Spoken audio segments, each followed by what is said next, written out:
Hey guys, welcome back to the Sleep Atlas. Tonight, we're traveling back, way back, to a world that existed thousands of years before the pyramids were finished, before Rome dreamed of empire, before even Greece learned to scribble its myths down on papyrus.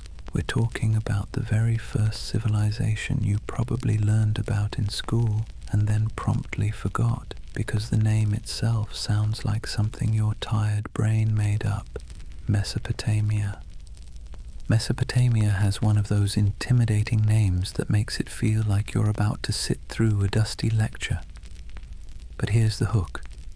Everything you take for granted in daily life, cities, writing, taxes, beer, lawsuits, and yes, even sleepless nights spent worrying about money, was first invented here.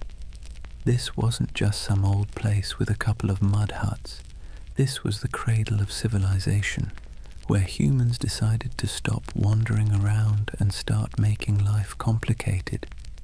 But, and here's the twist, Mesopotamia wasn't a paradise. Quite the opposite. It was a land where your crops might thrive one year and drown the next, where kings boasted endlessly about building walls and temples while peasants broke their backs in the dust, and where gods were less like loving parents and more like micromanaging bosses who never let you clock out. Mesopotamia is both the reason we have civilization and the reason civilization sometimes feels like a curse. So tonight, dim the lights, maybe pull up a blanket, and let the worries of your own day dissolve into the steady flow of the Tigris and Euphrates. We're going to wander the streets of Ur, sit in the shadow of Babylon's great ziggurats, and even eavesdrop on a few myths that sound suspiciously familiar. And as always, what's keeping you up?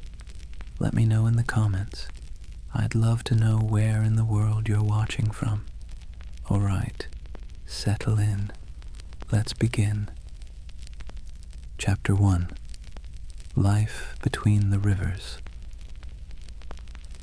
Imagine yourself standing on a wide plain, the horizon flat as far as the eye can see, with only the shimmer of heat and the winding bodies of two colossal rivers to break the monotony. This is Mesopotamia, the land between the Tigris and the Euphrates. The name itself is Greek, by the way, because of course the Greeks couldn't resist naming things. It literally means between rivers, which sounds boring until you realize that those rivers were both the lifeline and the torment of the people who lived there. The soil here was absurdly fertile, a gift of silt washed down from the mountains.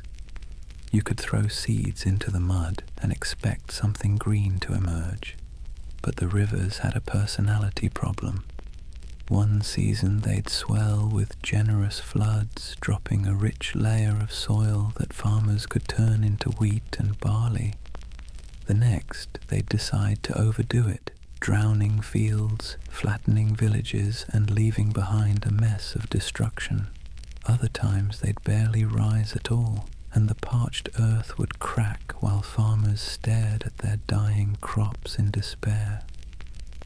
It's as if Mother Nature had moods, and in Mesopotamia she was the kind of parent who alternated between feeding you a banquet and knocking your dinner on the floor.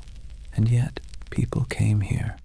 They didn't just come, they stayed, and they built. Why? Because as unpredictable as those rivers were, they were still the best gamble humanity had at the time. Around 10,000 years ago, humans everywhere were experimenting with farming, but it was in Mesopotamia that farming truly turned into full-blown urban living. Villages turned into towns, towns into cities, and cities into something the world had never seen before, civilization. Let's be clear though, civilization sounds grand, but it really meant a lot of mud.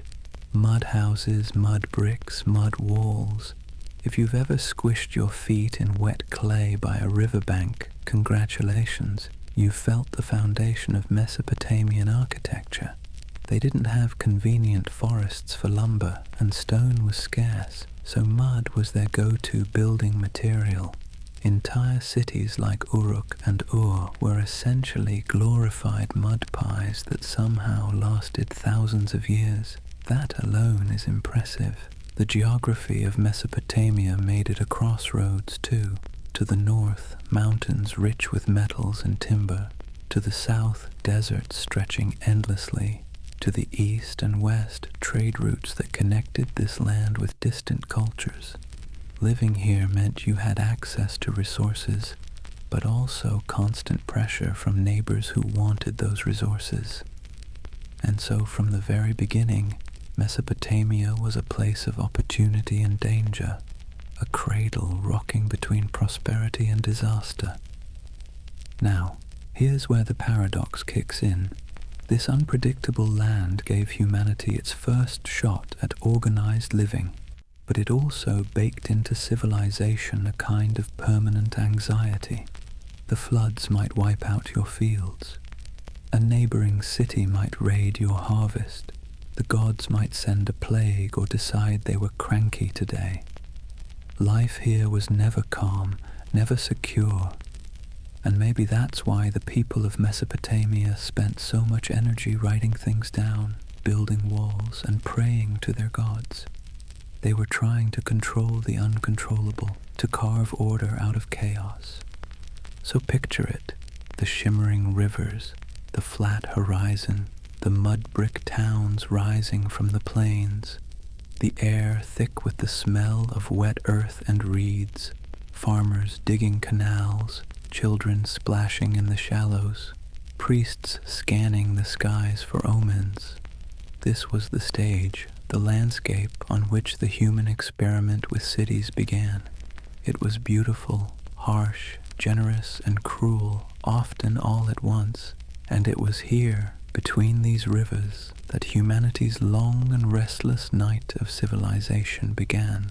So you've built your mud brick house, you've dug a canal to pull water from the river, and you've decided to settle down in this grand new invention we call a city. Congratulations, you're officially a Mesopotamian. But here's the catch. Every day from now on is going to feel like an exhausting game of survival where the rules change constantly and usually not in your favor. Let's start with farming, because farming was the backbone of Mesopotamian life. Imagine fields of barley and wheat stretching across the plain, canals carrying water like veins, and farmers trudging barefoot through the mud, wooden plows pulled by oxen creaking across the soil. Sounds idyllic? Not quite. For one thing, keeping those canals in order was backbreaking work. Irrigation wasn't just a one-time setup. It was a constant battle against nature. Sediment clogged channels, weeds sprouted, banks collapsed. If you were unlucky, the very water you were counting on to nourish your crops would leak out, flood your neighbor's field, or worse, salt your soil into uselessness. Yes, salt. In Mesopotamia, irrigation gradually turned good farmland into salty wasteland. That's right. Civilization's first great innovation also came with the world's first environmental crisis, and famine wasn't just a maybe, it was a frequent visitor. Crops failed often enough that entire generations lived with the gnawing knowledge that next year's harvest might not feed them. When the rivers overflowed too much, they washed away seeds and drowned fields. When they didn't overflow enough, drought shriveled everything in sight. So Mesopotamians lived on a razor's edge, constantly looking to the skies, the rivers, and of course the gods, for reassurance that life would keep going. Then there was disease. Cities, after all, meant people crammed together in tight spaces with questionable sanitation.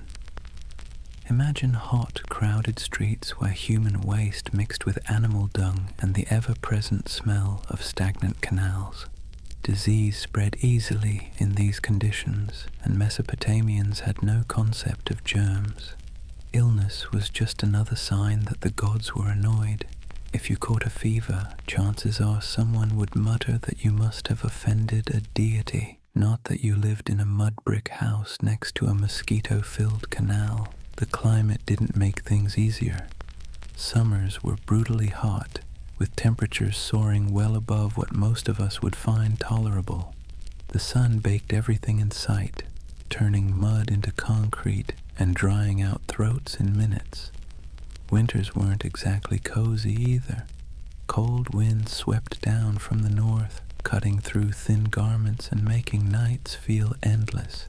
So whether you were sweating under the punishing sun or shivering by a fire of dried reeds, you were constantly reminded that Mesopotamia was not a forgiving place. And yet, within all this struggle, there were moments of community and joy. Picture the bustle of a local market, farmers arriving with baskets of dates, merchants shouting about jars of oil, women bargaining over the price of wool, children running through the crowd with sticky hands from stolen honey cakes, the smell of roasted lamb mixing with the tang of clay ovens, music drifting from someone plucking a lyre in the background. For a moment, in the chaos of the bazaar, life didn't feel like a fight against nature. It felt like a celebration of survival itself. Festivals, too, were a relief from the grind. Religious ceremonies brought people together in processions filled with color, chanting, and offerings. There were feasts with beer brewed from barley, thick, hearty stuff, less refreshing IPA, and more drinkable porridge. Beer was safer than water, and in some ways it was the glue that held society together.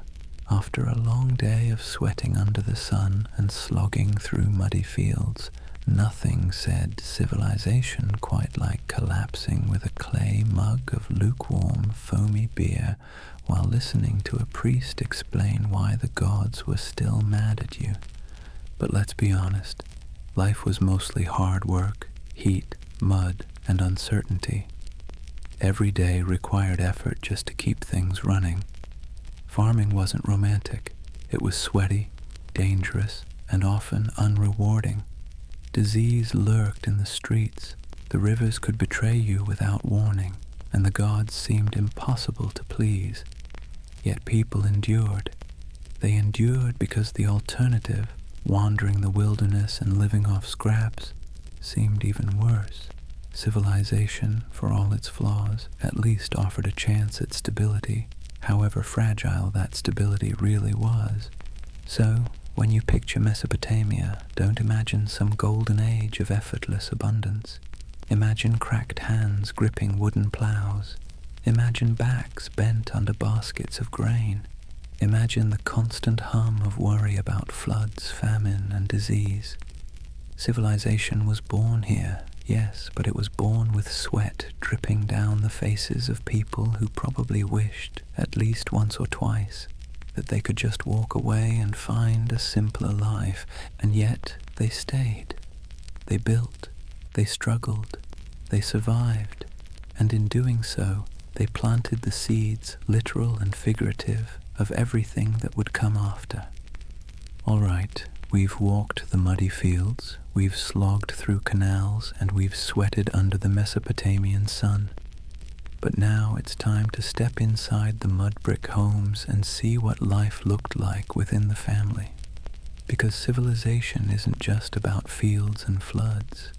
It's about people organizing themselves into predictable little units and trying not to fall apart in the process. Let's be clear.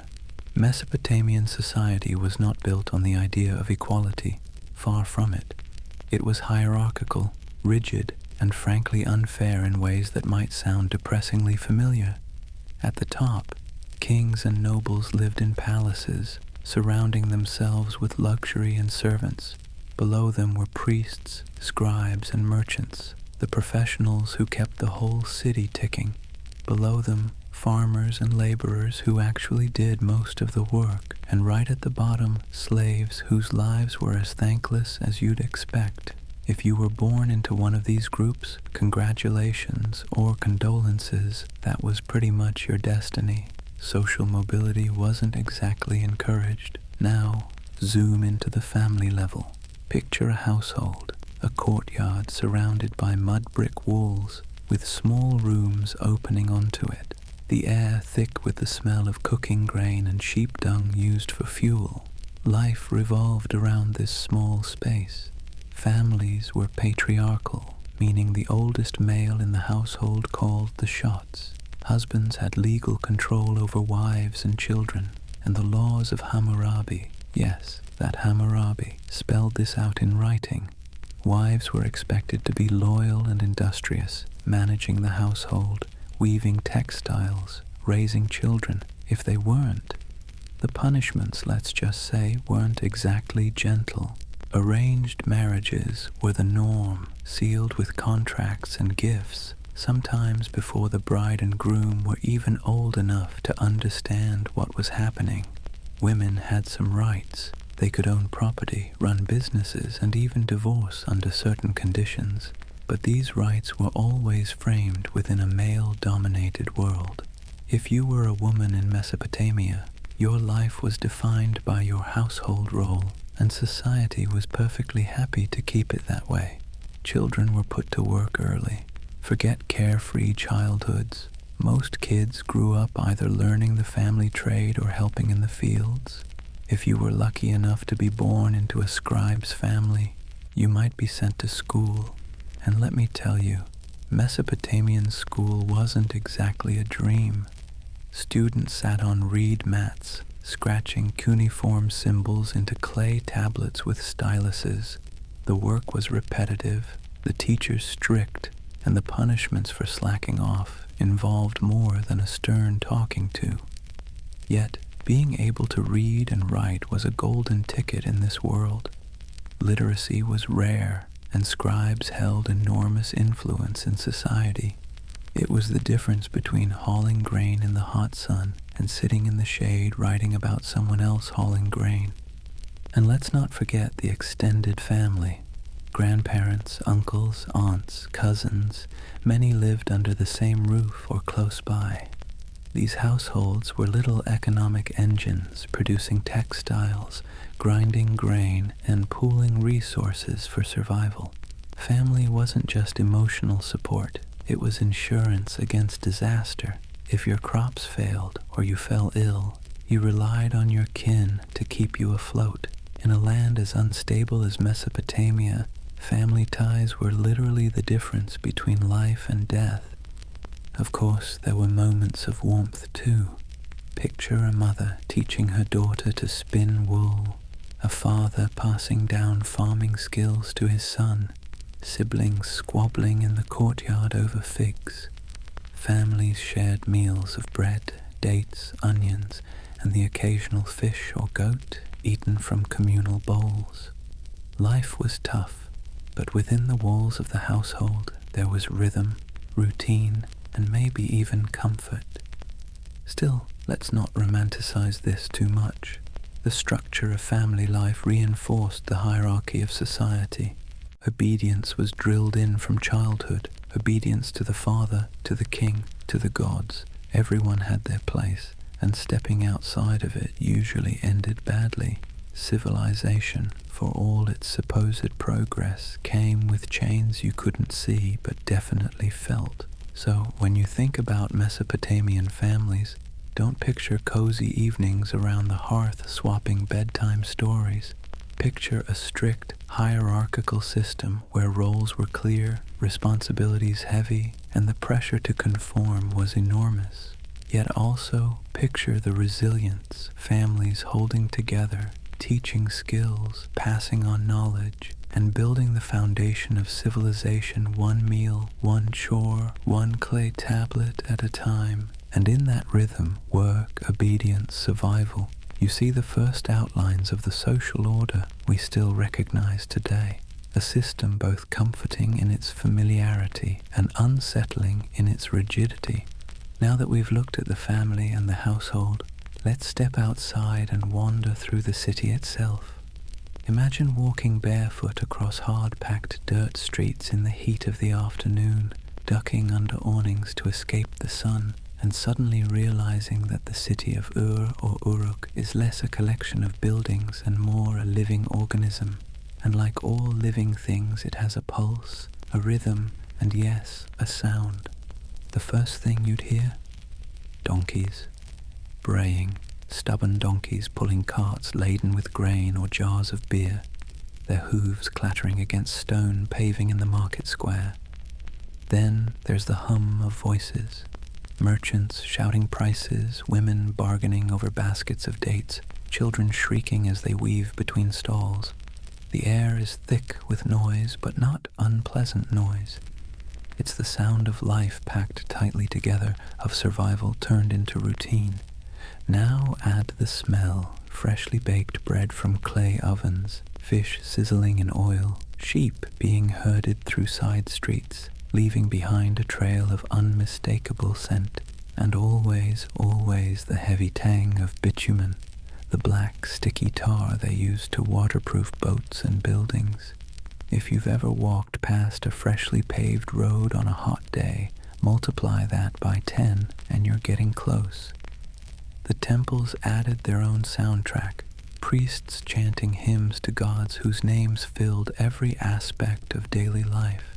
The clatter of offerings laid at altars, jars of beer, loaves of bread, the occasional goat. If you lived near a temple courtyard, you'd hear music drifting through the air, the plucking of lyres, the beat of drums, the rise and fall of voices in ritual song. To us it might sound otherworldly, almost hypnotic.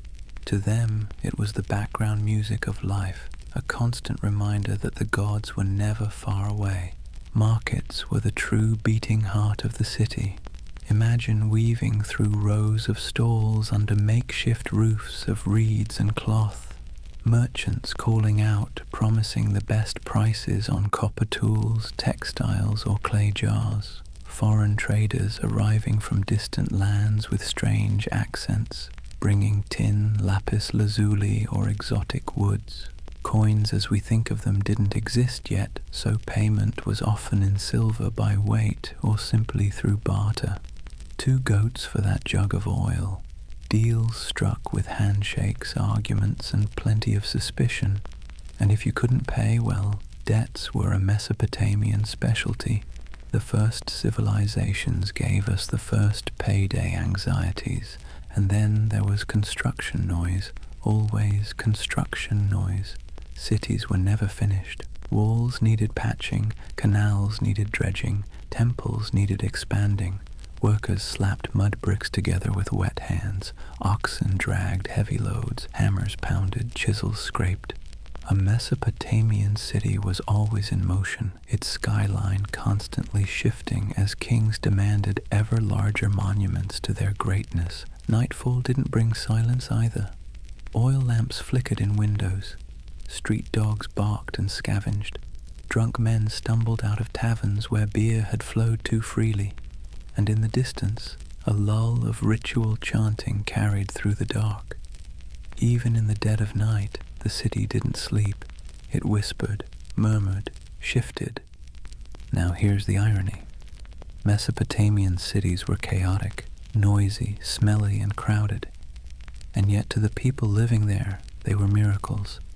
Never before in human history had so many people gathered in one place to live, trade, argue, and worship. The city was civilization incarnate, messy and magnificent in equal measure. So when you close your eyes and imagine Mesopotamia, don't picture just the ruins we see today. Picture the soundscape, braying donkeys, shouting merchants, clattering tools, chanting priests. Picture the smells, bread, fish, tar, sweat, and beer, and picture the constant energy of people hustling to survive, each one a thread in the tapestry of a city that felt eternal. Even if history would eventually prove otherwise, it wasn't peaceful, it wasn't quiet, but it was alive. And that hum, the hum of Mesopotamian cities, was the sound of humanity stepping into its first great experiment with urban life. So let's take a step back. We've walked the fields, peeked into the households, and wandered the bustling markets of Mesopotamia. What emerges is not some grand paradise, nor a romantic golden age, but a picture of ordinary people grinding through ordinary lives under extraordinary conditions. Daily life here was, above all, about rhythm, the rhythm of the rivers rising and falling, the rhythm of the seasons demanding planting, then harvest, then planting again, the rhythm of families repeating their roles, generation after generation, the rhythm of the city itself, the noise of markets in the morning, construction in the afternoon, rituals in the evening. In a way, the hum of Mesopotamia was the first soundtrack of civilization. But let's be clear, it wasn't easy. In fact, it was relentlessly hard. Every loaf of bread required back-breaking effort, ploughing, planting, irrigating, harvesting, grinding, baking. Every roof over your head meant endless mud bricks molded, dried, and stacked, only to crumble and need replacing the next season. Every child raised meant years of constant work and constant worry. Civilization gave people new tools and new comforts, yes, but it also bound them to new kinds of labor and stress. Once you built a city, you couldn't just walk away from it without losing everything. And yet, there was a strange comfort in that structure. The farmer in his fields, the scribe in his school, the priest chanting at his temple, the merchant haggling in the bazaar, each one knew their role. Everyone's life, whether grand or modest, slotted into a pattern, and in that pattern there was survival. The irony of Mesopotamia is that it was both fragile and enduring. One bad flood could wipe out a village, but the civilization as a whole carried on for thousands of years. Generations lived and died under the same sun, along the same rivers, repeating the same rituals, muttering the same prayers, scribbling the same wedge-shaped marks into clay. And though they probably complained as much as we do today, about work, about taxes, about bosses, about neighbors, they were also building the foundations of everything that came after. So if you're lying awake tonight, listening to the faint hum of traffic outside your window, or the quiet creak of your house settling, you're not so different from those ancient Mesopotamians listening to donkeys bray, neighbors argue, or priests chant in the distance. Human life has always been noisy, busy, messy, and uncertain. But within that mess there has always been rhythm, and in that rhythm there has always been survival. And that, in essence, was daily life in Mesopotamia, a mixture of mud, sweat, noise, and resilience, not glamorous, not idyllic, but profoundly human. Chapter 2: Kings, Empires, and Eternal Bragging Rights. If Chapter 1 showed us the mud-soaked, sweat-stained daily grind of Mesopotamian life, Chapter 2 zooms out to look at the people who claim to be in charge of it all, the kings, or at least the men who loudly declared themselves kings and then spent the rest of their lives carving their achievements into clay so no one could forget. And to start that story, we go to the very beginning, the Sumerians. Now, the Sumerians weren't a single unified people in the way we often imagine. They didn't gather around and say, "Hey, let's invent civilization today." They were a collection of city-states, Uruk, Lagash, Kish, and so on, each with its own ruler, its own temple, its own gods, and crucially, its own desire to be the most important. If you've ever watched neighbors compete over who has the greener lawn, multiply that by 1,000, add soldiers with spears, and you'll have a pretty good sense of how Sumer worked. At the heart of these city-states stood the ziggurat, a massive stepped pyramid of mud brick towering over the flat plains. Imagine climbing one of these giants, each layer rising higher until you reached the shrine at the top. From there, priests would make offerings to the gods, who supposedly lived in the heavens, but liked to drop by when they felt like it. To the ordinary farmer sweating below, the ziggurat was a constant reminder that the city wasn't just ruled by a man, it was ruled by the gods, with the king acting as their very loud spokesperson. Kingship, in the Sumerian worldview, wasn't just politics, it was divine. The king wasn't a god himself, that came later in Egypt, but he ruled on behalf of the gods. Which, let's be honest, is a pretty convenient setup if you're the one wearing the crown. Question the king? You're not just questioning some guy, you're questioning divine will. That's the kind of political insurance modern leaders would kill for. But the kings weren't the only ones shaping Sumerian life. The scribes, those weary students bent over clay tablets, were recording everything from grain rations to temple hymns.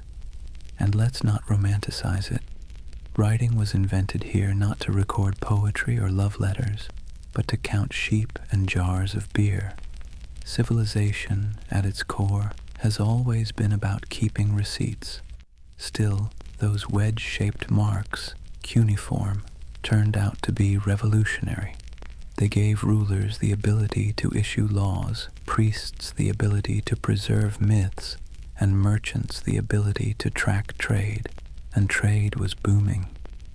The Sumerians may not have had many natural resources, but they were clever enough to know how to get them.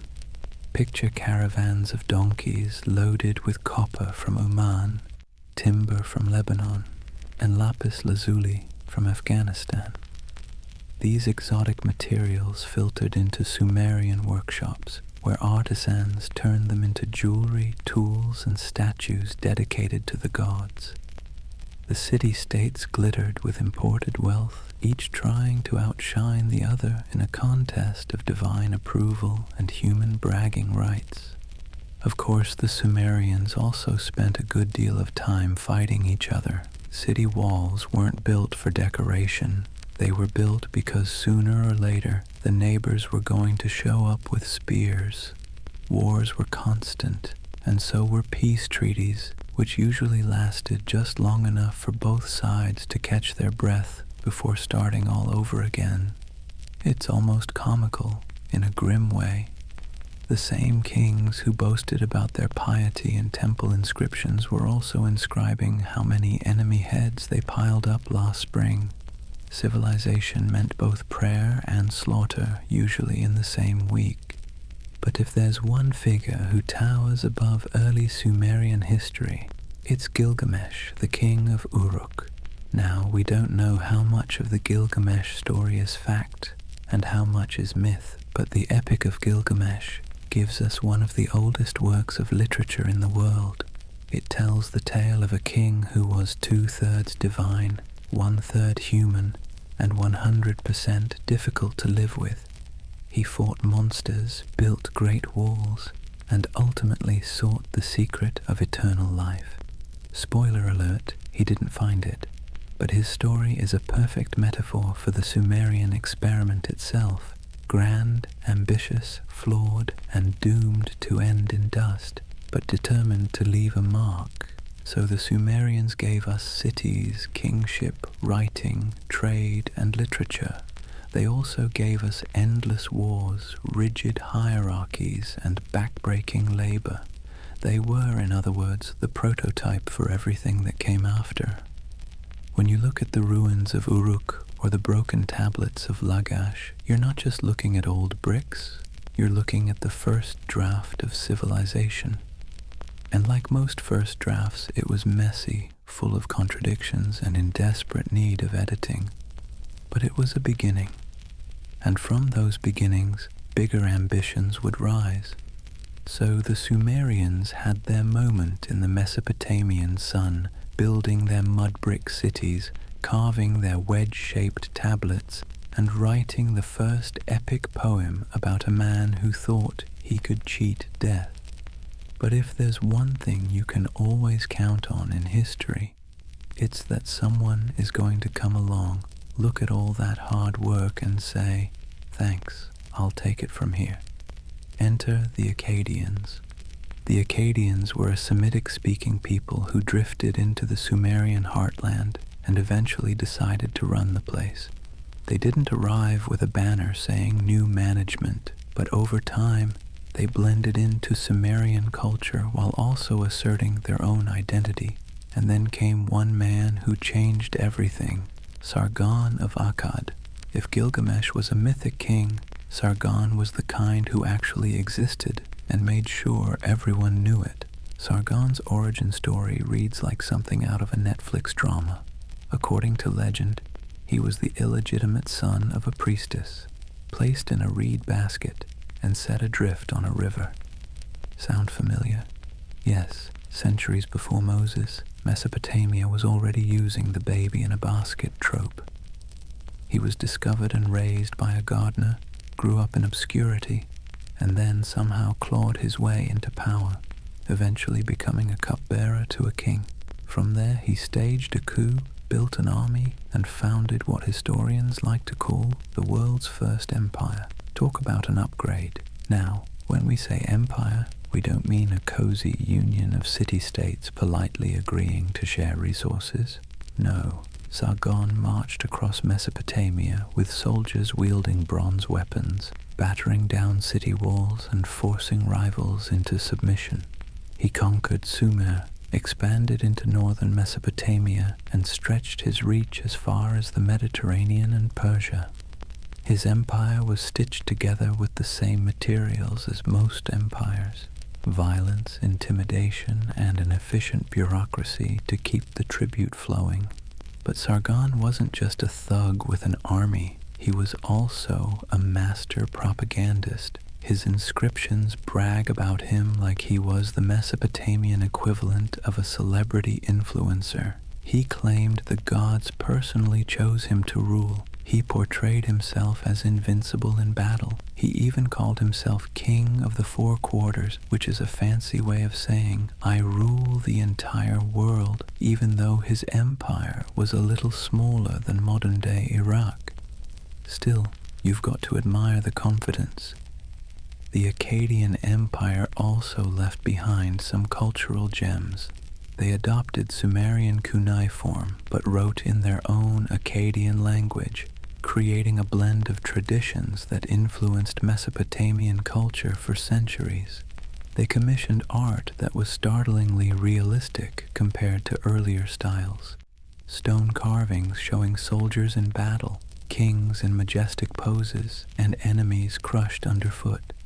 Subtlety was not their strong suit, but empires are fragile things, especially when they're the first attempt.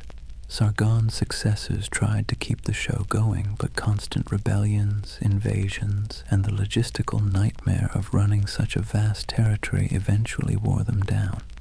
Add in a devastating drought around 2200 BCE, and the empire collapsed after about 2 centuries. For all his grand titles, Sargon's empire went the way of every empire after it, into dust and memory. Yet his legacy endured.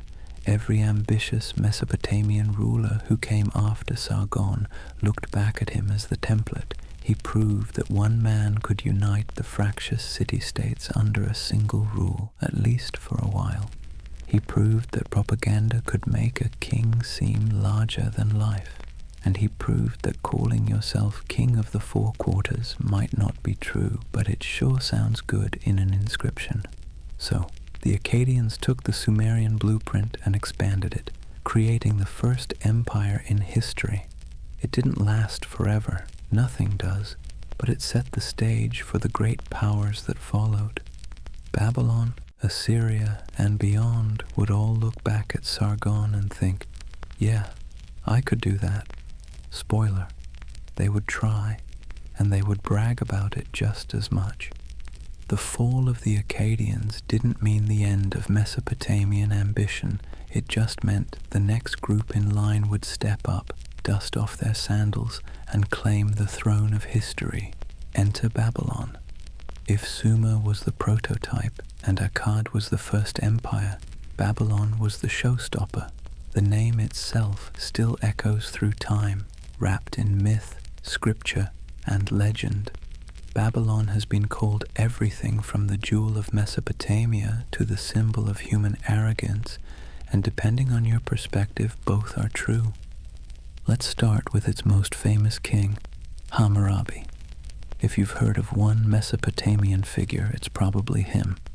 Hammurabi ruled in the 18th century BCE, and he's best remembered for his law code, arguably the earliest published legal system. Now don't imagine a cozy courtroom with lawyers in powdered wigs. Hammurabi's code was carved into a massive black stone stele for everyone to see, topped with an image of the king receiving authority from the god Shamash, the divine judge. The message was clear. These weren't just rules. These were cosmic decrees, handed down by the gods and enforced by Hammurabi. And what did the code say? Well, it covered almost every aspect of life: marriage, property, trade, wages, debts, even accusations of witchcraft. The famous eye for an eye, tooth for a tooth principle came from here. Sounds fair, right? Except the punishments depended heavily on your social class. If a noble knocked out another noble's tooth, it was eye for an eye.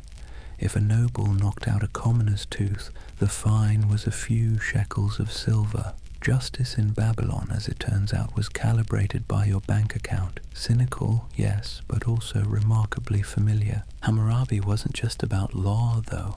He was a savvy politician and military leader, uniting much of Mesopotamia under his rule. Babylon became a hub of trade, administration, and culture. The city's streets buzzed with merchants, its temples glowed with offerings, and its bureaucrats kept busy recording everything on clay tablets. Taxes, rations, land sales, you name it, someone in Babylon was writing it down. If Sumer invented receipts, Babylon perfected them. And then there was the grandeur. Babylonian art and architecture reached new heights. Massive temples rose to the gods, decorated with glazed bricks and vibrant carvings. The city itself was planned with walls, gates, and processional streets that impressed visitors from near and far. To stand in Babylon was to stand in the beating heart of Mesopotamian power. But let's not idealize it too much. Life for the average Babylonian wasn't luxurious. Farmers still struggled in the fields, laborers still broke their backs building monuments, and disease still crept through the crowded streets. The grandeur of Babylon was built on the same mudbrick foundations as every Mesopotamian city. Only here, the rulers were better at marketing it. Babylon became a brand, one that endured long after Hammurabi's reign. And it's worth noting, Hammurabi's laws weren't the first in Mesopotamia. Earlier rulers like Ur-Nammu had written codes too, but Hammurabi survived because he made sure it did. His steles were placed in temples across the land, and scribes copied his code for centuries. He wanted to be remembered as more than just a conqueror. He wanted to be remembered as a lawgiver, a bringer of order, and in that sense, he succeeded. We still know his name today, thousands of years later, because he understood the power of writing and stone to outlast empires. After Hammurabi, Babylon waxed and waned, rising again in later centuries under Nebuchadnezzar II, but always retaining a mythical aura. Even when it wasn't the dominant power, it remained the city everyone talked about. The city whose very name would come to symbolize human ambition and decadence in biblical texts. So when you hear Babylon, don't just think of grandeur. Think of law codes written in stone, of bustling streets filled with merchants, of kings boasting about divine approval, and of ordinary people living under a system that promised justice but delivered it unevenly. Babylon was magnificent, yes, but it was also deeply human, with all the contradictions that entails. If Babylon was the glittering jewel of Mesopotamia, then Assyria was its iron fist. While Hammurabi wanted to be remembered as a lawgiver, the Assyrians wanted to be remembered as conquerors, and they absolutely succeeded. Their empire didn't just dominate Mesopotamia, it terrified the ancient world. For centuries, the very name Assyria was enough to send shivers down spines from the Levant to the Persian Gulf. So, what made the Assyrians so different? In one word, military. They perfected the art of organized violence in ways that would set the template for empires to come. Unlike earlier rulers who fought seasonal wars and then went back to farming, the Assyrians developed a professional year-round military machine. They armed their soldiers with iron weapons which gave them an edge over bronze-wielding enemies. They built siege engines, battering rams, towers and ladders that allowed them to take fortified cities that had once seemed impregnable. They mastered cavalry, turning horses into weapons of speed and shock. In short, they industrialized warfare, and they didn't just fight.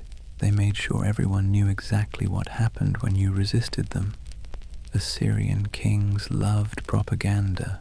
Their palaces were decorated with massive stone reliefs showing scenes of conquest in excruciating detail. Kings hunting lions, soldiers impaling enemies, captives led away in chains. These weren't private records. They were public art, carefully placed to intimidate anyone who dared step foot in the royal court. It was the ancient equivalent of a political billboard, except instead of smiling candidates promising lower taxes, you got snarling lions and piles of corpses. Subtle? Not at all. Effective?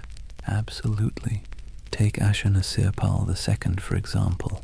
He ruled in the 9th century BCE and is remembered for his particularly enthusiastic approach to conquest.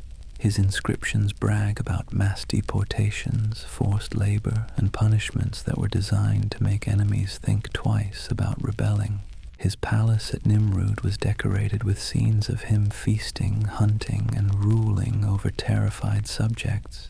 To him, cruelty wasn't a byproduct of war, it was the point. And then there's Tiglath-Pileser III, who expanded Assyrian control into a true empire by reorganizing the military and bureaucracy. He set up provinces ruled by governors loyal to the king, creating a centralized system that made it easier to tax, conscript, and control conquered peoples. If earlier Mesopotamian rulers were city kings, Tiglath-Pileser was a CEO running a multinational corporation of conquest. The apex of Assyrian power came under kings like Sennacherib and Ashurbanipal. Sennacherib, ruling from Nineveh, famously besieged Babylon and even destroyed it completely at one point, reducing one of Mesopotamia's greatest cities to rubble. Ashurbanipal, on the other hand, combined brutality with culture. He built the great library of Nineveh, collecting thousands of clay tablets containing myths, legal texts, medical treatises, and astronomical records. Thanks to him, we still have the Epic of Gilgamesh. So, while his armies were terrorizing the neighbors, his scribes were busy making sure Assyria's cultural achievements survived. It's a fascinating contradiction, a civilization that crushed its enemies while simultaneously preserving the world's oldest literature. But here's the thing about ruling through fear. It works until it doesn't. The Assyrians were so brutal that everyone they conquered hated them, and when the empire finally showed signs of weakness, those enemies united. In 612 BCE, a coalition of Babylonians and Medes stormed Nineveh and brought the empire crashing down. The once terrifying Assyrians vanished almost overnight, their palaces burned, their armies scattered. All that was left were the terrifying reliefs carved into stone, silent reminders of just how far fear can take you and how quickly it can all collapse. So, what do we take from the Assyrians? They were masters of military innovation, propaganda, and imperial control. They were also unapologetically cruel, and their empire fell in part because cruelty is a shaky foundation for stability. They remind us that history isn't always shaped by the nice guys. Sometimes it's shaped by people who wield iron and intimidation with terrifying efficiency. And sometimes those people vanish as quickly as they rose, leaving behind only stories etched in stone. If the Assyrians were the terror of Mesopotamia, then Babylon was its comeback story, the city that refused to fade quietly into history. After the fall of Nineveh, Babylon rose once again to reclaim the spotlight, this time under the rule of one of the most famous kings of the ancient world, Nebuchadnezzar II. If you've ever heard the phrase the Hanging Gardens of Babylon, you've already brushed against his legend. Nebuchadnezzar ruled in the 6th century BCE, and he was nothing if not ambitious. His reign marked the height of the Neo-Babylonian Empire, when Babylon became the glittering jewel of the Near East. Under his leadership, the city was rebuilt on a scale that left visitors awestruck. Picture massive walls stretching for miles, wide processional streets paved with limestone and decorated with bright blue glazed bricks, and towering temples that seemed to touch the heavens. At the center of it all stood the Ishtar Gate, one of the most iconic pieces of architecture in the ancient world. Covered in deep cobalt tiles and decorated with golden lions, bulls, and dragons, the gate wasn't just an entrance, it was a statement. It told everyone who entered, "This is Babylon and we are unmatched." And then, of course, there are the Hanging Gardens. According to later Greek writers, Nebuchadnezzar built this wonder of the ancient world for his wife, who missed the lush mountains of her homeland. Imagine terraced gardens rising above the city, overflowing with trees, vines, and exotic plants, irrigated by an ingenious system of pumps and channels. The sight of green foliage cascading down stone terraces in the middle of a desert city would have been nothing short of miraculous. Whether the gardens truly existed or were more myth than reality is still debated, but the story itself shows how Babylon captured the imagination of the ancient world. It wasn't just a city. It was a legend factory. Nebuchadnezzar wasn't only about architecture, though. He was also a military powerhouse. He expanded Babylonian control over much of the Near East, clashing with Egyptians and famously conquering Jerusalem, leading to the Babylonian exile of the Jewish people. This act cemented Babylon's reputation in the Bible as a symbol of arrogance, decadence, and divine punishment.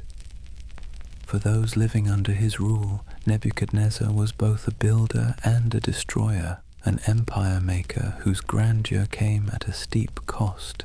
Life in Babylon under Nebuchadnezzar reflected this duality. For the elite, the city offered luxury, lavish banquets, dazzling palaces, and a sense of living in the world's cultural center. For ordinary people, it was the same mix of toil, taxes, and obedience that defined Mesopotamian life for millennia. But even the laborers and merchants must have felt a flicker of pride walking beneath the glowing lions of the Ishtar Gate or seeing the ziggurat, a temenanki, which some believe inspired the biblical story of the Tower of Babel. And like every Mesopotamian ruler before him, Nebuchadnezzar made sure his name would echo through time. Inscriptions boasting of his projects were scattered across the empire, reminding everyone that the glory of Babylon was his doing. He didn't just want to rule, he wanted to be remembered, and in that, he succeeded. We still speak his name today, thousands of years later, long after his empire crumbled into dust. Yet for all its magnificence, Babylon's revival under Nebuchadnezzar was short-lived. Within a few decades of his death, the Persians under Cyrus the Great swept in and took the city, folding it into yet another empire. Babylon's grandeur, like every empire before it, proved fragile, but the memory of Nebuchadnezzar's Babylon, its gardens, its gates, its towering temples, remained fixed in the human imagination, a symbol of both human ambition and human impermanence. So, chapter 2 leaves us with a pattern. Mesopotamian kings rose, built, boasted, and then fell. Each one tried to outdo the last. Sumerian kings with their ziggurats, Sargon with his empire, Hammurabi with his laws, the Assyrians with their terror, and Nebuchadnezzar with his glittering city. Each left behind traces in clay, stone, and myth, and each discovered the same truth. No matter how mighty you think you are, the rivers of time keep flowing. Chapter 3. Myths, Magic, and the Gods Who Never Slept. If Mesopotamian kings liked to brag, it's because they were imitating the ultimate authority figures, the gods. And in Mesopotamia, the gods were everywhere. They weren't distant, abstract forces tucked away in the heavens. They were nosy, demanding, and often alarmingly human in their behavior. Imagine your boss, your landlord, and your nosiest neighbor combined into one supernatural being, and then multiply that by dozens. That was the Mesopotamian pantheon. At the very top sat Anu, the god of the sky. He was the distant fatherly figure who granted kings their authority.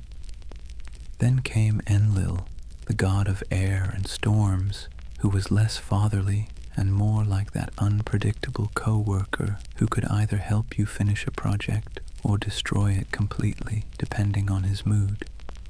Enlil was considered terrifyingly powerful. He could bless the land with rains or unleash floods that wiped out entire harvests. Basically, you wanted Enlil on your side at all times. Then there was Ea, or Enki, god of wisdom, water, and magic. If Anu was aloof and Enlil was temperamental, Ea was the crafty one, the clever problem solver, the one who helped humanity survive divine tantrums. He was associated with the deep waters, the mysterious abyss, and knowledge itself.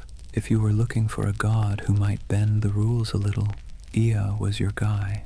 And of course we can't forget Inanna, also known as Ishtar. She was one of the most complex and fascinating deities in the pantheon, goddess of love, beauty, fertility, and war. Yes, in Mesopotamia, the goddess of sex was also the goddess of battle. Talk about a combination. Inanna could be nurturing one moment and absolutely destructive the next. Myths describe her seducing, manipulating, and at times outright terrifying the men and gods around her. She was beloved, feared, and deeply unpredictable. If you wanted romance or conquest, or maybe both, you prayed to Inanna.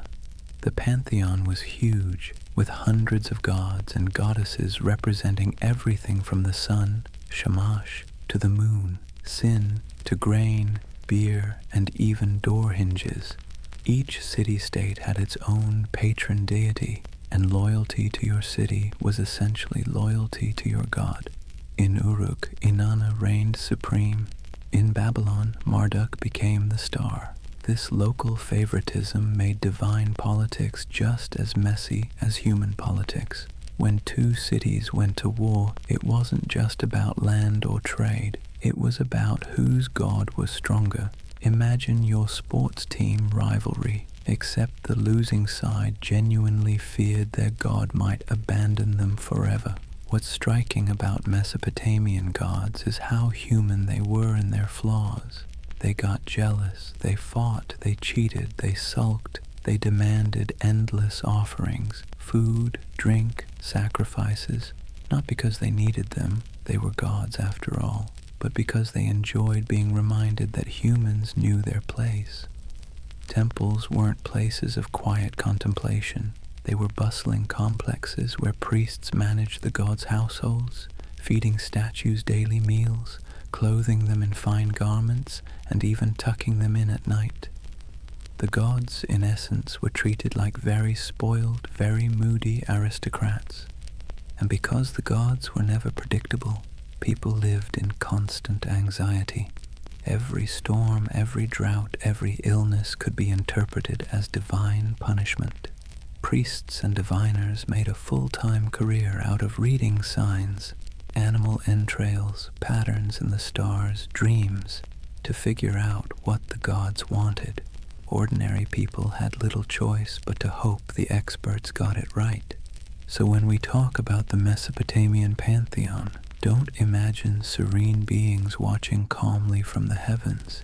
Imagine a chaotic boardroom filled with petty, powerful personalities, each demanding attention, each with their own agenda. Humanity's role in this drama was clear: keep the gods happy or suffer the consequences. In a way, it makes sense that the first great civilization had such restless, demanding gods.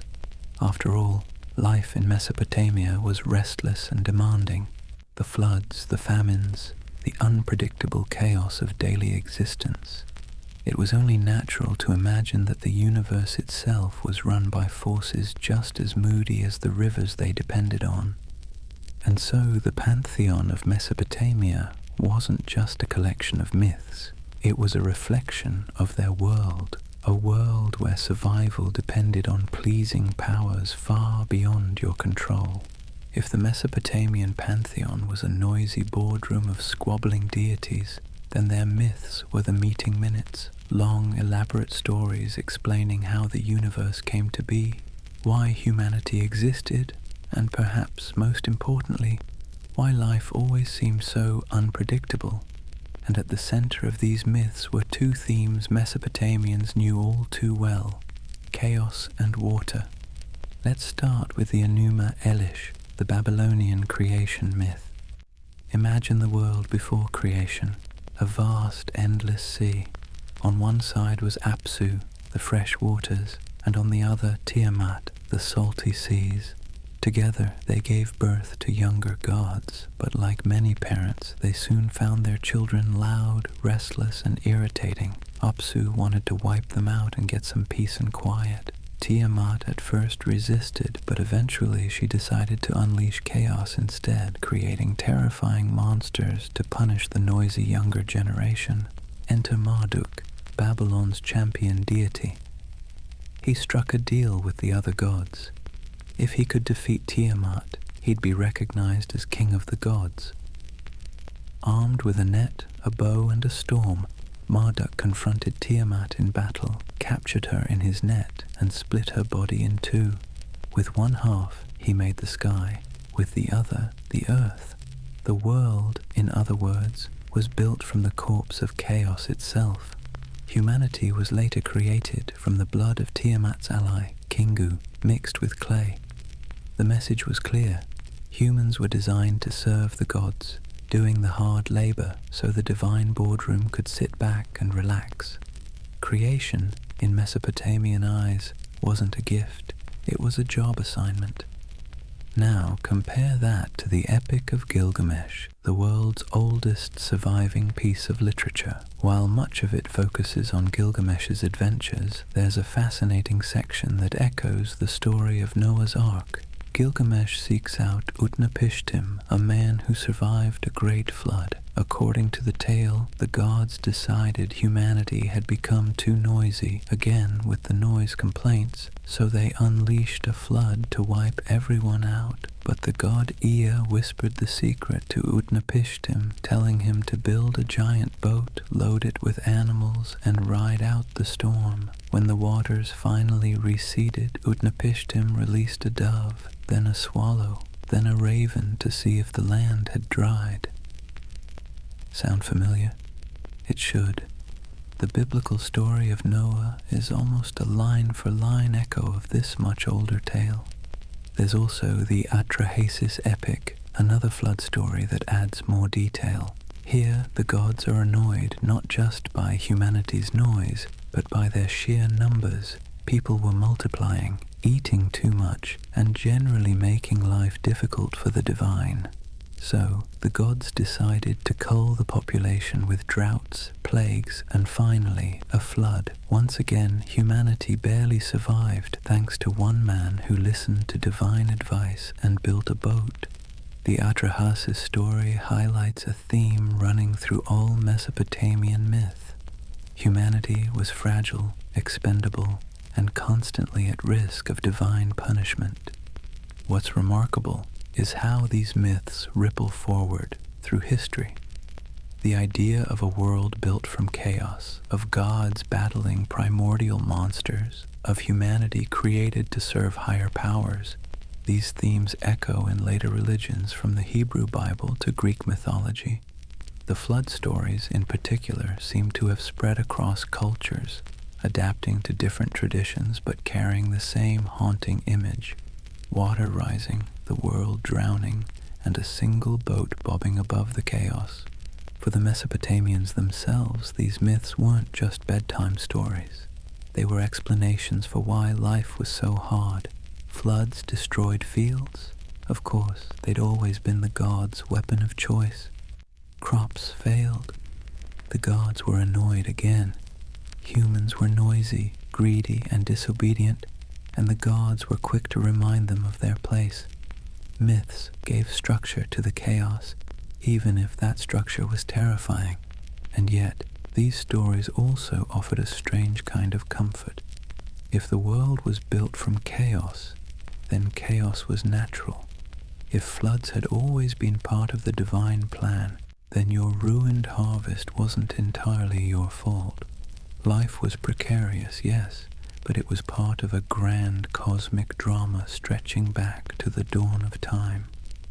So next time you hear a story about a flood, a creation, or gods squabbling over humanity's fate, remember, Mesopotamia wrote the first drafts, and like everything else they invented, cities, writing, law, they passed those drafts down to the rest of us, whether we wanted them or not. If the gods were the ultimate bosses of Mesopotamia, then the temples were their corner offices, and the ziggurats, their flashy high-rise headquarters. When you picture Mesopotamian religion, don't imagine cozy little shrines tucked away in quiet corners. Imagine colossal stepped pyramids rising above flat plains, towering over mud-brick homes, casting long shadows across the city. These weren't just buildings, they were cosmic statements, stairways between heaven and earth, meant to remind everyone that the gods were watching. Take the ziggurat of for example. Built around 2100 BCE, it stood like a mountain of mud brick with massive terraces stacked one on top of the other. At the top was a shrine, supposedly the place where the city's god could descend and mingle with priests. From the ground, ordinary people could only gaze upward, watching smoke curl into the sky from offerings they would never be allowed to present themselves. Climbing the ziggurat wasn't for farmers or laborers, it was for priests, the middle managers of the divine office. And make no mistake, temples weren't just spiritual centers, they were economic engines, bureaucratic hubs, and frankly, political powerhouses. Priests managed vast tracts of land, oversaw workshops, collected taxes, often in the form of grain or livestock, and employed armies of workers. If you were a Mesopotamian farmer, chances are you spent part of your harvest delivering offerings to the temple storehouses. The gods didn't actually eat the food, of course. The priest did, which means religion was less about divine nourishment and more about very human redistribution. Inside the temples, rituals unfolded daily. Statues of gods were treated as if they were living beings. Priests bathed them, dressed them in fine clothes, and served them meals. If a god statue looked tired, priests performed rituals to wake it. If a god seemed angry, they tried to appease it with music, incense, or, yes, more beer and bread. To modern eyes, it might sound absurd, feeding a statue, but to the Mesopotamians, it was the most serious business in the world. If the gods were neglected, floods, plagues, or enemy invasions might follow. But here's the cynical twist. Priests weren't just caretakers of the divine, they were also gatekeepers of knowledge. temples were where scribes trained, where astronomical records were kept, where omens were interpreted. Want to know if the coming season would bring good harvests? You'd need a priest to read the stars. Want to know if the gods were angry with you? Pay the temple and have someone perform a divination ritual. Religion in Mesopotamia wasn't free. It was a subscription service with very steep fees. Ziggurats themselves carried symbolic weight. They weren't hollow like Egyptian pyramids, nor burial places for kings. They were solid mountains of mudbrick, visible for miles around. And in a flat land with no natural mountains, these structures were artificial sacred landscapes, humanity's attempt to reshape the earth and connect it to the heavens. The very act of building them, brick by sun-baked brick, was both backbreaking labor and an act of faith. Thousands of workers hauling clay, mixing mud and stacking bricks under the punishing sun, all so that the gods would have a place to descend if they felt like visiting. It's worth noting, though, that ziggurats weren't open to the public. Ordinary people didn't climb them or wander their shrines.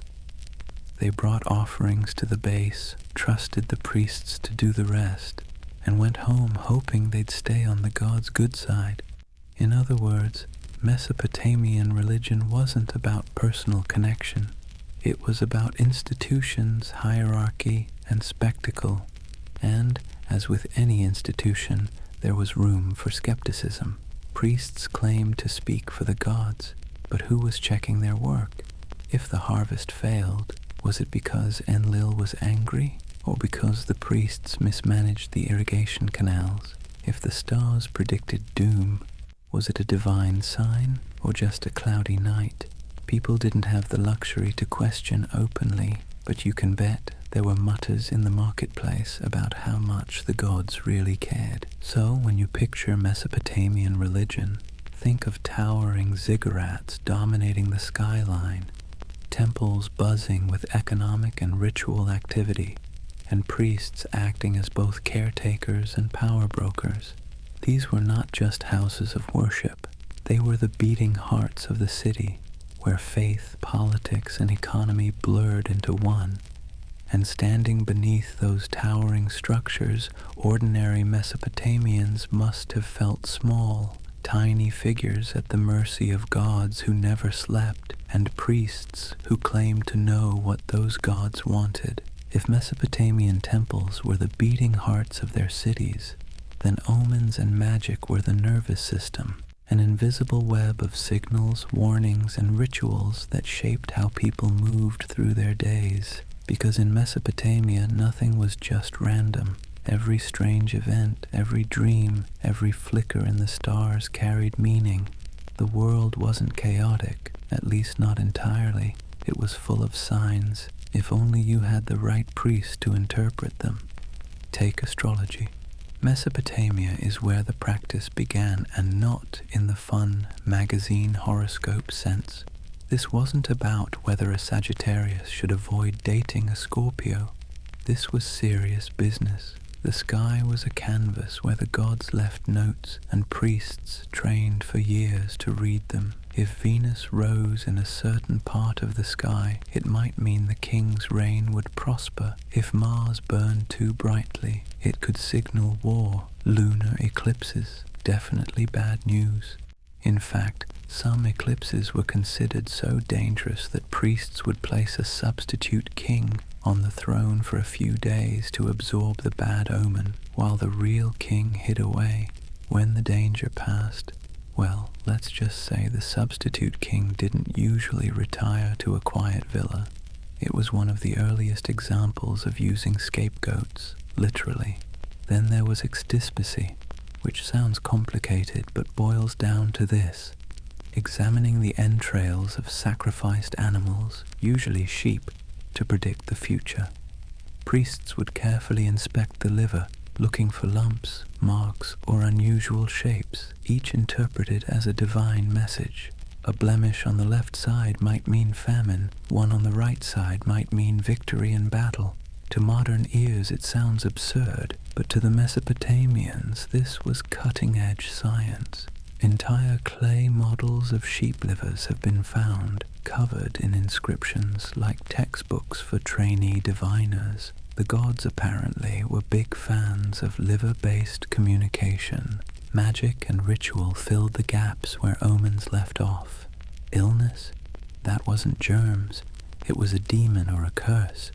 The cure wasn't antibiotics. It was a ritual. Priests and healers would chant incantations, burn incense, and create small figurines to absorb evil spirits. Amulets and charms were worn to ward off bad luck. Ordinary people filled their homes with protective objects, little clay demons meant to scare away worse demons. Ironically, some of these figures, with their bulging eyes and snarling faces, look more frightening than the spirits they were supposed to repel. Dreams were another gateway into the divine inbox. A good dream could be a blessing, a bad one a warning. Priests kept whole collections of dream interpretation guides. Dream of drinking beer, good harvest. Dream of water flooding your house, disaster incoming. Dream of flying. Maybe the gods were trying to tell you something, or maybe you'd just eaten too much barley stew before bed. Either way, people treated their dreams with deadly seriousness. And of course there were curses. Mesopotamian kings loved to inscribe curses on their monuments, directed at anyone foolish enough to deface them. "Break my statue," said one inscription, "and may the gods strike you down, may your lineage be erased, may your fields wither, and may you be turned into a cautionary tale for all time." Harsh? Yes. Effective? Probably. Nobody wanted to risk cosmic wrath over a chunk of clay.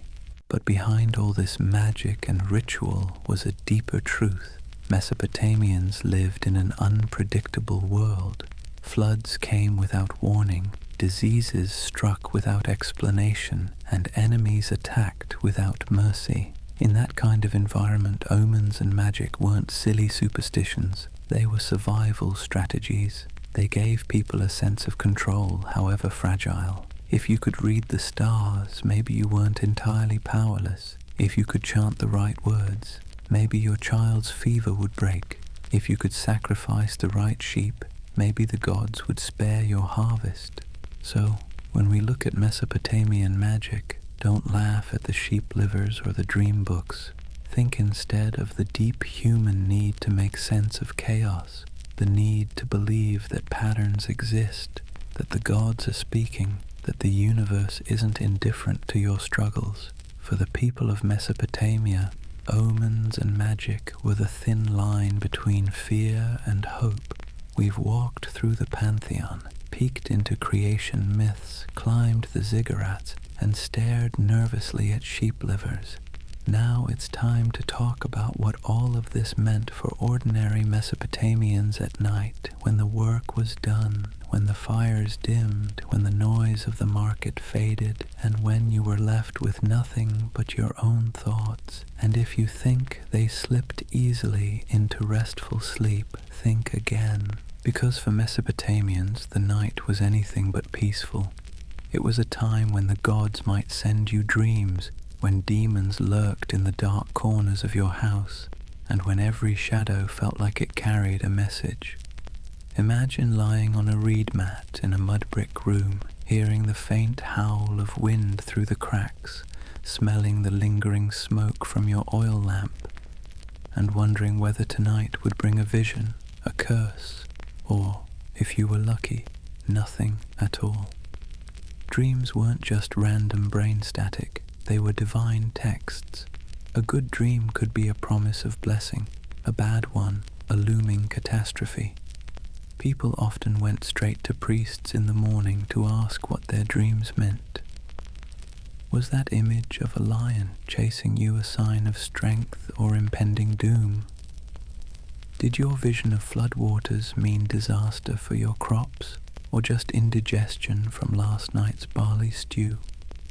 Dream interpretation was practically a cottage industry because nobody wanted to ignore a divine message, even if it came in the form of a surreal nightmare. And then there were the demons, not in the horror movie sense, but as ever-present spirits blamed for illness, bad luck, or sleepless nights. Protective figurines were placed in bedrooms, amulets hung around necks, charms buried under thresholds, all to keep the restless forces at bay. Some households had clay statues of the demon Pazuzu, a grotesque figure with wings and a snarling face used ironically to scare off worse demons like Lamashtu, who preyed on pregnant women and infants. The result? You might go to bed comforted by the fact that a terrifying little monster statue was watching over you, relaxing, right? Even without demons, the gods themselves were enough to keep you awake. Every misstep, every failed offering, every missed ritual could bring divine punishment. Maybe Enlil would decide to send a storm. Maybe Inanna would stir up conflict. Maybe Shamash, the sun god, would reveal your secrets in the light of day. The anxiety was constant, woven into the fabric of daily life. Sleep was never entirely safe because the gods were never entirely satisfied. And let's not forget the real-world worries. Disease creeping through crowded streets, raids from rival cities, floods that could sweep away homes in a single night. Imagine lying awake, listening to the rivers just beyond the city walls, wondering if they'd stay in their banks or decide to spill across the land. Add in the buzzing of insects, the barking of stray dogs, and the occasional drunk staggering home from a tavern, and you get the picture. Mesopotamian nights weren't silent, they were filled with tension. So why did they never sleep peacefully? Because in their world nothing was secure. The gods were unpredictable, the environment was unstable, and the future was always uncertain. Sleep wasn't an escape from these anxieties. It was another arena where they played out, where divine messages arrived, where spirits crept in, where the line between reality and the supernatural blurred. And yet, in that very anxiety lies something deeply human. Haven't we all had nights where worries circle endlessly, where dreams feel like warnings, where shadows seem to carry meaning? The Mesopotamians simply lived in a world that took those feelings and codified them into ritual, into myth, into a nightly routine of fear and hope. So when you close your eyes tonight, remember, people thousands of years ago were doing the same thing, lying awake, waiting for sleep, wondering what their dreams would bring, hoping the gods would grant them just a few hours of rest. In that sense, maybe we're not so different. The insomnia of Mesopotamia is still alive and well. Chapter 4. Splendor, Decay, and Echoes Through Time. So far we've walked through muddy fields, sweated in crowded bazaars, and tossed uncomfortably on reed mats while gods and demons refused to let anyone rest. But Mesopotamia wasn't all back-breaking labor and restless nights. There was another side, a world of power, wealth, and excess. Tonight, we step into the palaces of the kings and see how the elite lived. Spoiler, it was a different universe entirely. Picture this. You approach the palace gates, guarded by colossal lamassu, winged bulls with human faces carved in stone, meant to ward off evil and impress visitors with sheer size. You pass through towering walls into courtyards paved with stone, decorated with reliefs showing the king slaying lions or trampling enemies underfoot. The air smells different here, not of dung and dust, but of incense and roasted meats carried on trays. You're in the world of the powerful now, and everything is designed to remind you that they are not like you. Inside the palace, banquets sprawled across long halls. Kings and nobles reclined on couches, drinking beer and wine from elaborate cups, eating lamb stews flavored with garlic, onions, and herbs. Sweet cakes made with dates and honey offered dessert. Music floated through the air, lyres, flutes, drums, while dancers entertained the guests. For a farmer who spent his evenings chewing barley bread, the luxury here would have seemed almost divine. Feasting wasn't just about food, it was about politics. Every banquet was a performance, every dish a statement of wealth, every goblet of beer a reminder that the king had control over the land's abundance. The palace wasn't merely a residence, it was a stage set for power. Guests left stuffed with food and drink, but also stuffed with the knowledge of who really ran things. The walls themselves told stories. Carvings showed kings as hunters, standing tall while lions leapt at them.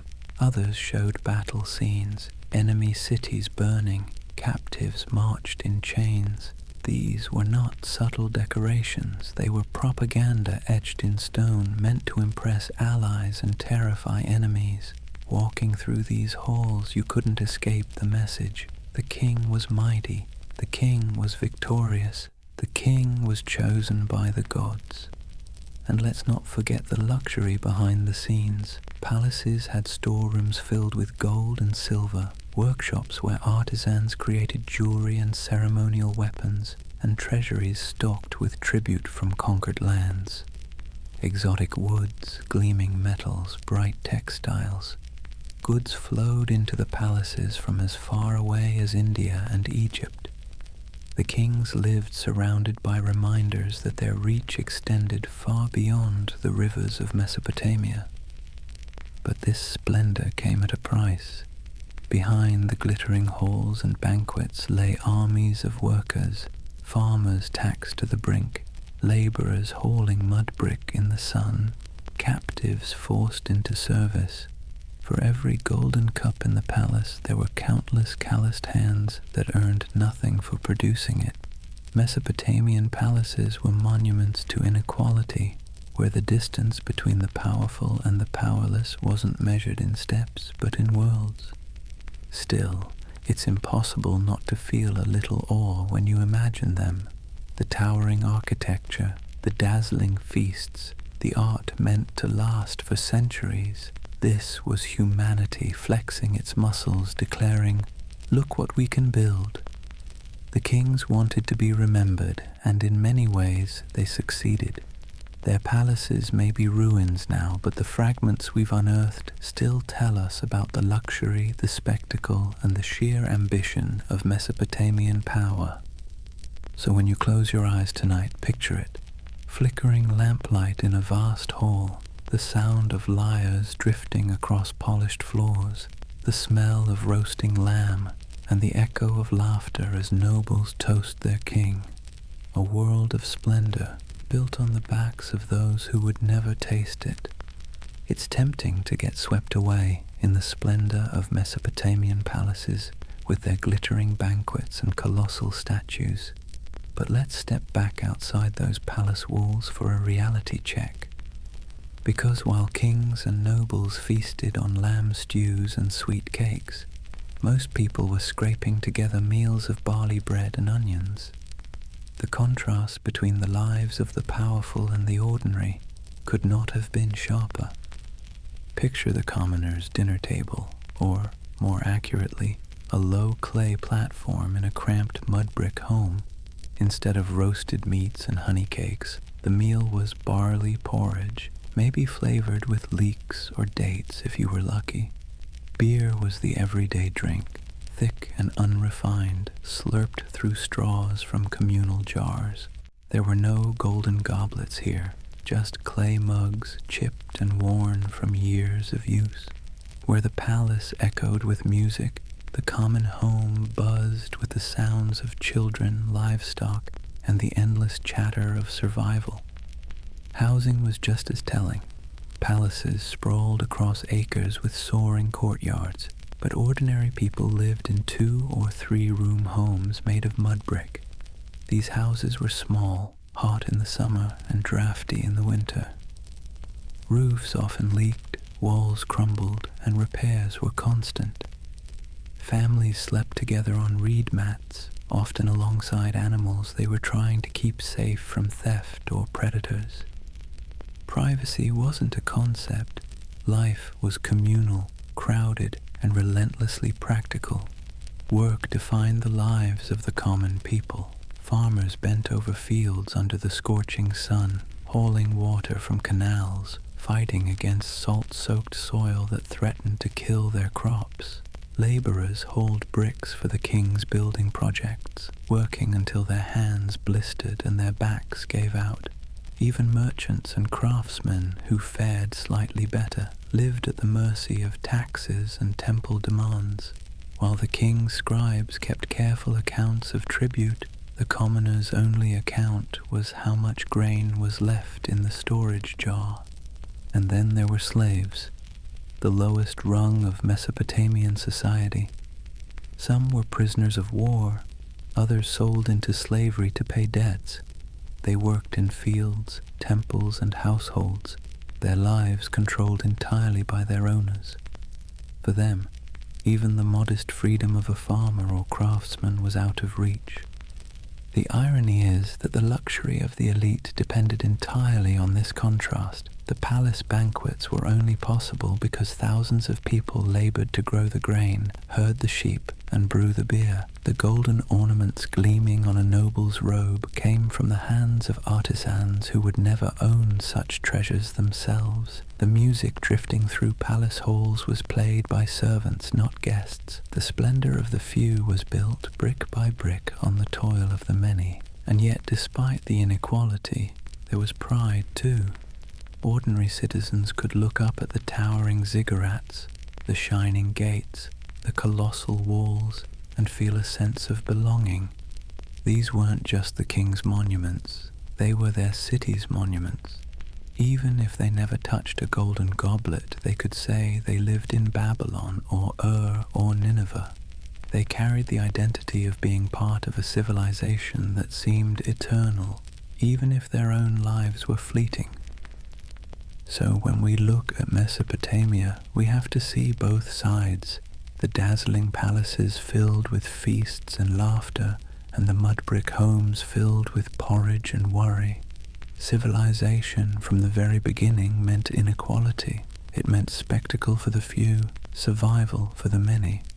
And while kings carved their names into stone, the ordinary people carved out lives in the dirt, quiet, unsung, but no less essential. And maybe that's the real story of Mesopotamia. Not the kings who boasted, but the countless anonymous men and women whose work made all that boasting possible. Every civilization eventually learns the same uncomfortable lesson. Nothing lasts forever. And Mesopotamia, for all its brilliance, was no exception. The decline of this great cradle of civilization wasn't a single dramatic collapse, but a long, uneven process, like a fire slowly burning itself out, with brief flare-ups of glory in between. First, let's talk about the environment. Those miraculous rivers, the Tigris and Euphrates, that gave life to Mesopotamian fields, also sowed the seeds of destruction. Irrigation, while ingenious, came with a hidden cost, salinization. Every year, as farmers watered their fields, salt built up in the soil. Slowly, silently, the land grew less fertile. Yields dropped.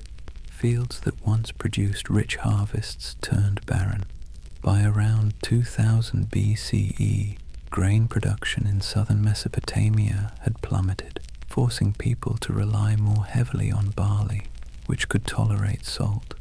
Imagine the despair of generations watching their land wither, knowing that the very system that had made civilization possible was now poisoning it, and the rivers themselves could betray.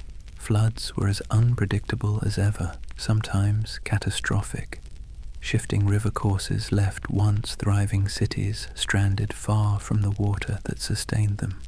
Imagine waking up to find that the river your entire economy depended on had simply changed course, leaving your city high and dry.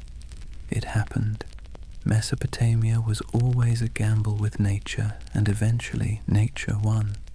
Then there were the invasions, Mesopotamia was a crossroads, a tempting prize for every ambitious neighbor. Amorites, Hittites, Kassites, Elamites, wave after wave of outsiders swept in, conquered cities, and sometimes stayed to rule. Each empire, Akkadian, Babylonian, Assyrian, Neo-Babylonian, rose with fanfare and collapsed under pressure. By the time the Persians arrived under Cyrus the Great in the 6th century BCE, Mesopotamia had already seen centuries of this cycle: build, boast, crumble, repeat. The decline wasn't just political or environmental, it was psychological. For ordinary people, the constant churn of conquest, tribute, and shifting rulers must have felt exhausting. Today you're a subject of Babylon, tomorrow Assyria, next week maybe Persia. Kings carved their names into stone, declaring eternal rule, but ordinary citizens probably rolled their eyes, muttering, "Sure, until the next guy comes along." The instability bred cynicism, a recognition that nothing, no matter how grand, was truly permanent. Even Babylon, the city that had been rebuilt into a jewel under Nebuchadnezzar II, fell quickly. In 539 BCE, Cyrus the Great marched in and took it with barely a fight. Babylon remained important for a time under Persian, Greek, and Parthian rule, but its glory days were over. The walls cracked, the canals silted up, the temples crumbled. By the 1st century CE, travelers walked among ruins, marveling at what had once been. And yet, decline didn't mean disappearance. The people of Mesopotamia didn't vanish. They adapted. They became part of new empires, spoke new languages, worshipped new gods. The great cities of Uruk, and Babylon eventually turned into mounds of dust and broken brick, but their influence rippled outward. Writing, law, astronomy, myths, these didn't die. They were absorbed, transformed, and carried into the future. Still, there's something haunting about Mesopotamia's decline. To walk among the ruins today is to feel the weight of impermanence. Once these cities were the center of the world. Once kings boasted of walls so strong they would never fall. Now they're silent mounds under desert skies, their glory reduced to fragments in museums and half-forgotten myths. It's a reminder that civilization is always temporary, always fragile, and maybe that's why Mesopotamia still captures our imagination, not just as the beginning of civilization, but as the first great warning that nothing we build will last forever. Here's the strange thing about Mesopotamia. It disappeared, and yet it never really went away. The cities crumbled, the kings died, the ziggurats melted back into the mud, but the echoes of Mesopotamia are still with us every single day. In fact, if you're listening to this video while lying in bed scrolling through your phone, you're already indebted to those ancient people who once squatted in the dirt with clay tablets. Start with writing. Cuneiform was messy, awkward, and required a lifetime of training, but it was the first real attempt at recording language in a durable form. Those wedge-shaped marks carved into clay gave us literature, contracts, tax receipts, medical texts, and astronomical charts. They turned fleeting words into permanent records. Today, our alphabets and emojis may look nothing like cuneiform, but the very idea of writing, of turning speech into symbols, was a Mesopotamian gift. Every grocery list, every text message, every legal document owes something to those first scribes sweating over clay. Then there's law. Hammurabi's code wasn't perfect.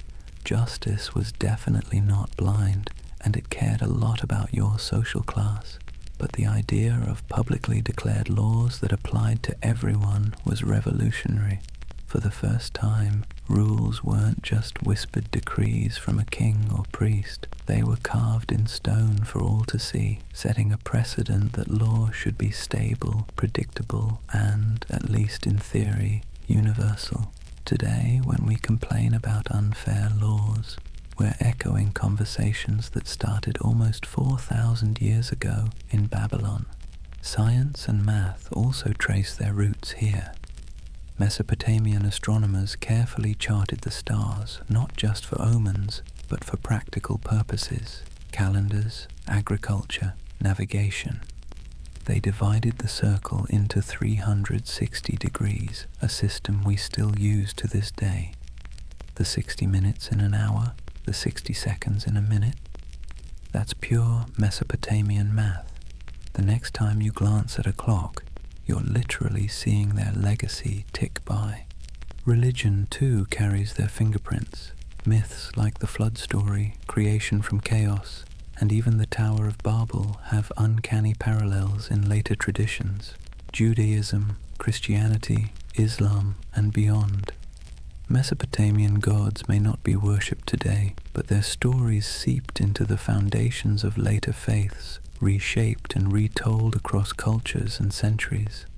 When you read about a wrathful god flooding the earth, you're hearing a Mesopotamian story echo across millennia. And let's not overlook the basics: cities, taxes, bureaucracy. These aren't glamorous, but they're the skeleton of modern life. The frustrations of waiting in line at the DMV, of filing your taxes, of living in a crowded city apartment, they all began in Mesopotamia. Civilization didn't just give us beer and writing, it gave us red tape, paperwork, and landlords. Comforting, isn't it? Even their anxieties are still familiar. The fear of floods, the worry that the future is uncertain, the desperate attempt to read meaning into dreams or stars. These are human constants. We might not sacrifice sheep livers anymore, but horoscopes still fill newspapers and astrology apps still get downloaded by the millions. The methods changed, but the yearning stayed the same. So while the ruins of Ur and Babylon lie silent under desert skies, Mesopotamia lives on in our words, our laws, our clocks, our religions, and even our sleepless nights. It may not exist on a map anymore, but it exists every time we write something down, argue over rules, or stare up at the stars and wonder what they mean.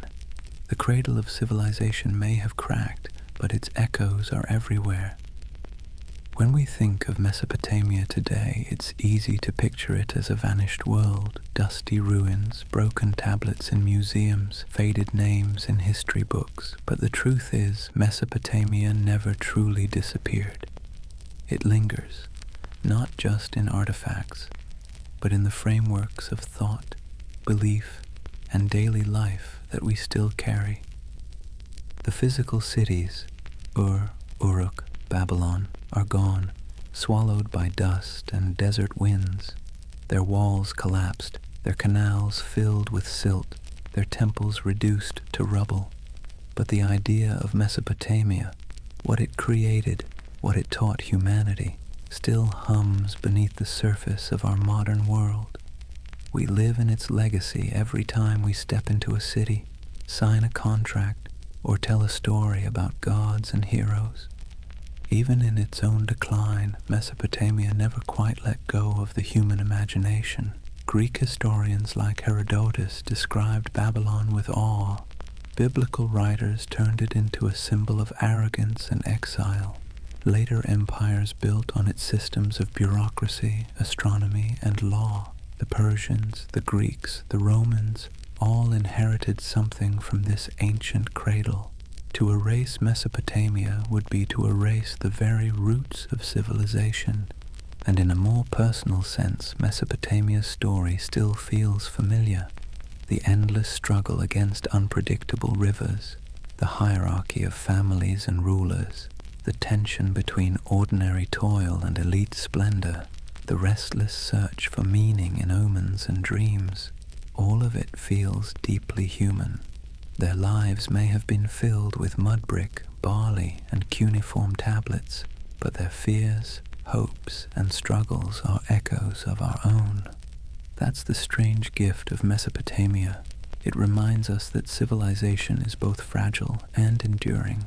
Fragile in that cities crumble, kings fall, and rivers shift, enduring in that ideas, writing, law, myth, outlive the empires that first created them. The people themselves may have been forgotten, their names lost in the sands, but the rhythm of their lives still beats in ours. So no, Mesopotamia never truly disappeared. It dissolved into us, into our clocks and calendars, our alphabets and legal codes, our myths and metaphors, even into our sleepless nights when we lie awake and wonder what tomorrow holds. That's what makes this story both ancient and immediate. You're already living in Mesopotamia's shadow, whether you realize it or not. And so we've come to the end of our long walk through ancient Mesopotamia. We've stood in the mud of the fields, wandered the noisy bazaars, climbed the steps of ziggurats, and sat at the banquets of kings. We've listened to myths whispered in the dark, stared at stars searching for omens, and watched as empires rose and fell, leaving behind only ruins and echoes. What's remarkable is how much of that world still lingers in ours. Every word written, every law passed, every city built carries a little trace of Mesopotamia. The people who once bent over clay tablets by flickering lamplight had no idea their marks would ripple forward thousands of years, shaping the way you live your life today. But Mesopotamia wasn't just the beginning of civilization, it was also the beginning of worry, the first sleepless nights over floods, over famine, over angry gods, the first endless days of labor under a hot sun, the first gap between kings who boasted and people who struggled.